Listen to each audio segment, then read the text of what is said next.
dadkii raxmaddii ilaahay wuu u shubay mid barakada baa ilaahay u shubay dadkiina wuu nastay duunyadiina way dherigtay xildhibaan cabdinaasir yuusuf cismaan qodax oo ka mid ah xildhibaanada golaha wakiilada Somaliland ayaa socdaal dheer oo qaatay muddo 2 cisho ah ku gaalabixiyay deegaanada hoos yimaada degmada Salaxley ee Somaliland iyo degmada Daroor ee dowlad deegaanka Soomaalida ujeedada socdaalka ayaa ahayd booqasho indhaindhayn ah oo xildhibaanku uu kurgalayay xaaladda bulshada ku dhaqan jiidaasi xildhibaanka ayaa bulshada kala kulmay soo dhaweyn waa soo dhaweynaa xildhibaan qodax magaciisa imtiis baa jireen waa nin jira waxa weeye sabanka Itoobiya iyo Somaliland ba uu la baxsaday xildhibaan sida ninkaasi u taray wuxuu taray mabaana arag horaba ma naarag ma hadii dadka aad iyo aad wax tar qodax way soo dhaweynaa bulshada ayaa sidoo kale sheegtay in ay xaaladoodu fiican tahay oo ay ku jiraan barwaaqo ugu horeyn waxaa halkaasi ka hadlay xildhibaan qodax oo faahfaahiyay ujeedada socdaalkiisan qaatay 2 maalmood ee uu jiidaasi ku maray mahad celinaynaa si sharafta leh ee qiimaha leh ee wanaagga leh aad noo soo dhaweyseen aad iyo aad baan ka mahad celinaynaa walaalayaal maanta anagu socdaalkaygu wuxuu daaran yahay waa xaalad indhayn xil iyo waajibna saarana weeyaan wax siyaasadoon u soconina ma jirto shalay baanu soo baxnay hargeysan ka soo baxnay deegaamada galbeedka oo dhan ayaan runtii aanu soo mareeyay hal celiyeen soo xal imikana waxaan idin dhaafanaa insha Allah degmada Daroor iyo santriska hoos yimaada waxaan inta marna wax weeyaan dadka xaalad ay ku jiraanba inay wax ku sugan yihiin aan ogaano oo aan xoogaal isku noqono maadaama aynu 2 dawladood ku kala noolahay waana mid waajibna saaran mar walba in iyadoo rooban iyo iyadoo abaareysan iyo iyadoo nimco lagu jiraba intaba inaynu isku warhayno ay waajibna saaran tahay inta aanu soo marinay waxa Ilaahay ugu mahadnaqaynaa dadkaan la kulanayna dad nimco ku jiray bahaayeen oo roob iyo raxmad kii Allah helay nimcana ku jira wax dhibaato maanta taagana aan jirin taasaaba wax guul ah oo Ilaahay loogu mahadiyaa walaalayaal waqti adag baan soo maray duruuf adag baan soo martay xaalad adag oo abaareed baan soo maray horta Ilaahay subhanahu wa ta'ala waxaan ka bareynaa tiina soo martay inaanu dib inoo soo marin tii oo kale dib inaanu soo marin halkan maalinkii waan ogeeyno waxaan isla garanay inaanay ummadda inta leeg ee halkan ku noolay aanay ku noolaan karahayn muxuu ahaayay gaari loo soo diro iyo bood aan ku noolaan karayn laakiin ay muhiim noo tahay inaynu khayraadkeena dhulku aasan ee biyuhu ugu horeeyo inaynu la soo baxno maalintii aan halka ku shirnay waxnu go'aamas la qaadanay in aynu sanadka maalinka maanta si ayna abaar dama uga bogsano amba ayna noogu imagu diyaar garowno in aynu riig helno labada dhinacbateena ka helnaba horta maalinkii Ilaahay ba subhanahu wa ta'ala inaga aqbalay saacad jaabeed jimcaheed baan filaya maantana jimcaanu joognaa Ilaahay waxaan ka baraynaa riiga leynoo keenay inuu biyo macaan inoo soo saaro oo aynan ku khasaarin inuu biyo wanaagsan oo arlada iyo bahaynta iyo dad iyo xoolaba dargiya oo waraabi Ilaahay noo soo saaro waxaan kaloo halkan aad uga mahadnaqaynaa guud ahaan dhamaanteen madaxweynaha dowlad deegaanka iyo xukuumaddiisa intaba Mustafa Cagshar iyo xukuumaddiisa uga mahadnaqaynaa riiga ay halkan keeneen inay nagu caawiyeen aad iyo aad uga mahadnaqaynaa baahiyo badan baa ka jira amba caafimaad ha ahaato halkan amba waxbarashada ha ahaato intiiba waftigii xaleeto habeen maalintii dhow halka maray dee idinkuna ugu dhiibateen runtii beerihiini iyo baahiyihiini baad u sheegteen iyagana hadda insha Allah xalay waan is aragnay gudoomiyaha Daroor baan isku aragnay gaashaanka iyo mas'uuliyiin kale waxaan isla waafaqnay wixii baahiyahan ka jirtay ee taawur ugu horeeyo ee waxbarashadaas ku jirto iyo caafimaadka iyo riigaas si loo dhameystiri lahaa intaba in aynu insha Allah ay soo fuliyaan wasiiradii halkan mariyay iyo madaxweyne ku-xigeenkii halkan mariyayba intuu insha Allah intaba waan ku dabageli doonaa sidii baahiyaha halkan ka jira ay u soo dhameystiri lahayn hadda insha Allah waana ku rajaynahay inay soo daboli doonaan hadda la dhaxlo waxaa iyaguna hadlay qaar ka mid ah mas'uuliyiinta deegaanadaasi hal door ka soo jeeda deegaanka iyo odayaal ku hadlayay afka deegaanada uu maray xildhibaanku runtii aad iyo aad baan ugu faraxsanahay saaka inay nala joogaan oo ay noo yimaadaan xildhibaankeenna qaaliga cabdinaasir iyo wafdigiisu waana soo dhaweynaynaa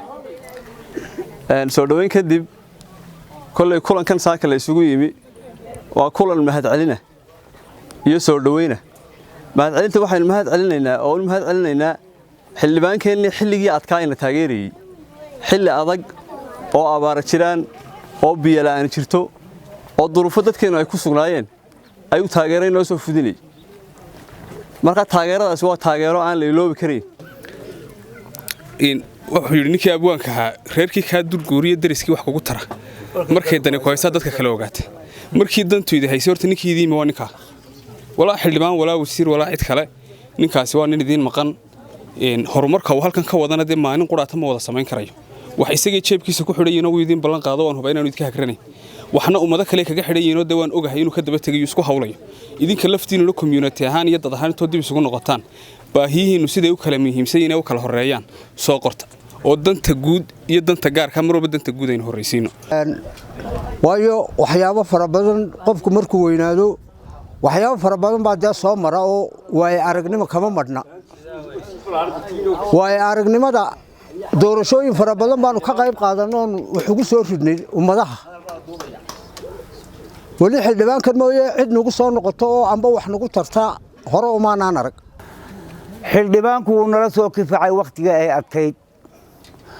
wakhtigii ay wanaagsanaydna wuu nala soo kifaaxay marnaba nagamuu dhex bixin haddaannu barwaaqaysnayn iyo haddaannu abaaraysnayn marna nagamuu dhex bixin wuxuu shacabkan ku leeyahay weji qaaliya buu ku leeyahay marka hore gacmo furan baynu ku soo dhaweynaynaa dhammaanba wafdigiinnan cabdinaasir yuusuf qodax kolley saa cabdi xalaad sheegay deegaanku wuxuu hayaa mahadnaq ballaadhan maanta iyo maalintii labadaba waa la xasuusan yahay oo xilligii adkaa nagama dhex bixin waxaan leenahay soo dhowaada gacmo furan maantana alxamdulilah rabbilcaalamiin baa lagu jiraa waqtigii ay jireen abaaraha iyo yacnihii inkulaylku intii waddanka uu la soo halgamay dee xildhibaan la soo halgamay oo waddanka u dhashay oo waddanka soo mariyay weligii ma jiro waynu ognahay waxay la tahay hadduu heer madaxweyne doono iyo hadduu wax ka sarreeyo doono iyo hadduu wax kaloo ka weynba doono abaalkeeda waa u haynaa waana ula diyaarnay biyaa markuu idiin keenayey hargeysaan dhakhtar aallo maan joogin waxa weeye qodaxow edo halkan waa lagaa ogol yahay ciidagale kale ma ogin madax kale ma ogin adiga unba noo madaxa limaan meel kastaba ka soo jeedo kaaga qiimo roon halkan ma jiro adduunyadana magacaa ugu qaalisan waad kasbatay taasi waa taa waa lagu duceeyaa waliba mahadnaqa waxa ka daran waa lagu duceeyaa waan ku ducaynaynaa ilaahay inuu kor ku qaado ayaanu kugu ducaynaynaa ummadaada ayaa daacad u tahay qofkana ummadda qofkii u daacad unbaa wanaagsan halkaad joogtana waan kula soconnaa annagu haddaad ingiriiska qabatay waxba aanu qaran maayo haddaad ingiriiska qabatay haddaad jarmalka qabatay annaga adaa gacanta nagu haya ilaahay meel roon ha ku mariyo meel roon allah ha ku mariyo ilaa inaad meel roon nala martaanu doonayna kol haddaan adiga kula soconne ilaahay meel roon adigana ha ku mariyo ila meel kale annagu raaci mayne waxaan kaga tegayaa sharaf iyo cizi baad ku leeday dadkaaguna uu jeceliyey marka wafdigan noo yimi ee xildhibaanku hogaaminayo ee hargeysa ka yimi marka hore waan soo dhaweynaynaa si qalbi furana ayaan ku soo dhaweynaynaa mar labaad xildhibaanka hore ayuu halkan noogu yimi waxaanu ahaa dadkii hawsha weyn xilligii abaaraha ka qayb qaatay raashin hadday noqoto biyo hadday noqoto kaalmo kale hadday noqoto sida fiican halkan abaarihii uga qayb qaatay buu ahay waxa uu noo yimi xaalada oo adag oo abaaraysan oo biyo la'aana oo raashin la'aana oo xooluhu ay dhibaataysanayeen dadkuba maantana waxa weeye wejigii uu ka duwan yahay oo waxa weeyaan weji barwaaqa ah oo roobkii iyo balliyadii iyo xoolihii iyo dadkuba intiba ay nimcaysan yihiin markaa taa waxa weeyaan ilaahay baynu ugu mahadnaqaynaa marka horeysa mar labaadka xildhibaanka ma ilowsanin hawshii faraha badnayd iyo dhibkii faraha badnaa ee uu ka qayb qaatay iyo kaalmadii dadka uu geystay waanu xusuusanaa haddaanu nahay santarka reer Habasood waana waxa weeyaan waxaanu abaalka ugu hayno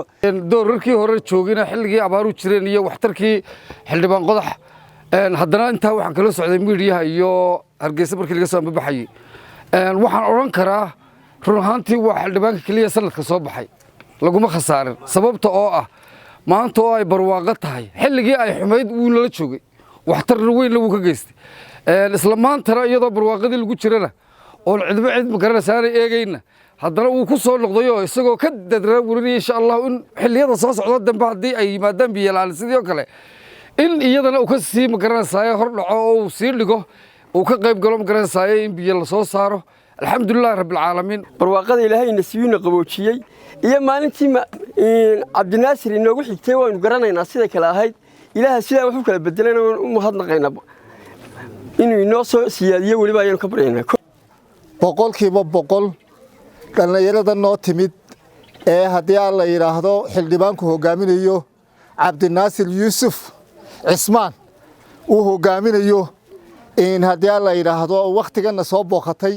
si aad iyo aada baan u salaamanaa una soo dhawaynaynaa gacmo furan si kaliya laaba aan u soo dhawaynaynaa xildhibaanka iyagan doorka weyn nagu leh ee dadaalada badan iyo halganada badan nala soo galay xilligii abaaraha adkaa waan uga mahad celinaa wax kasta oo noo qabtay wax kasta oo noo qabanayna diyaar baan uga nahay ilaahay tiibuu ina siiyey dadkii raxmaddii ilaahay wuu u shubay mid barakala baa ilaahay u shubay dadkiina wuu nastay duunyadiina way dherigtay xildhibaanka ayaa sidoo kale degmada darar kulan kula qaatay gudoomiyaha iyo maayirka degmadaasi ugu dambeyn xildhibaanku waxa uu booqday garoonka kubadda cagta cisbitaalka guud iyo weliba jeelka degmadaasi